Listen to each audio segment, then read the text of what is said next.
Last వీడియోలో చూసారు కదా, మనల్ని మనం ప్రేమించడం, కేర్ తీసుకోవడం కూడా ఇంపార్టెంట్ అని. ఆ వీడియో తర్వాత నేను ఇంకో విషయం రియలైజ్ అయ్యాను. మనల్ని మనం లవ్ చేసుకోవడం అంటే మన హెల్త్ని కూడా కేర్ చేసుకోవడం. అందుకే నేను weight loss and healthy lifestyle journey start చేస్తున్నాను.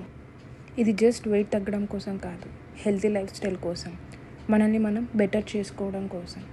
నేను పర్ఫెక్షన్ కోసం కాదు, కన్సిస్టెన్సీ కోసం ట్రై చేస్తున్నాను. ఇక నుంచి నా daily routine, food habits, intermediate fasting జర్నీని మీతో షేర్ చేస్తాను. నేను 21 మే నుంచి ఈ జర్నీని స్టార్ట్ చేస్తున్నాను. మార్నింగ్ 8కి 3 బాదం తీసుకున్నాను. 11 to 11:30కి ఏబీజీ జ్యూస్ తాగాను. లంచ్లో కాకరకాయ ఫ్రై, పుదీనా చట్నీ, మెంతికూర పప్పు అండ్ 2 జొన్న దోశ తీసుకున్నాను. అండ్ కర్డ్ కూడా తీసుకున్నాను. కానీ నేను ఓన్లీ కర్డ్ తినలేను, అందుకని జస్ట్ 1 స్పూన్ ఆఫ్ రైస్తో కర్డ్ వేసుకొని తిన్నాను. ఇక సాయంత్రానికి వస్తే 2 అలసందల వడలు తిన్నాను, అంతే అండి. తర్వాత ఈటింగ్ విండో క్లోజ్ చేశాను 6 PM. ఇంకో చిన్న విషయం ఏమిటంటే, నేను వైట్ రైస్, ఆయిల్ కొంచెం అవాయిడ్ చేయడానికి ట్రై చేస్తున్నాను. స్లోగా అయినా హెల్తీగా చేంజ్ అవ్వాలి అనేది నా గోల్.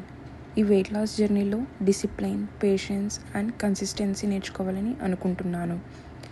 మీరు కూడా హెల్తీ లైఫ్ స్టైల్ స్టార్ట్ చేయాలి అనుకుంటే మనం కలిసి ఈ జర్నీని స్టార్ట్ చేద్దాం. రోజు నా ప్రోగ్రెస్ మీతో షేర్ చేస్తాను. Bye guys. ఈ వీడియో మీకు నచ్చినట్లయితే please like, share and subscribe to my channel.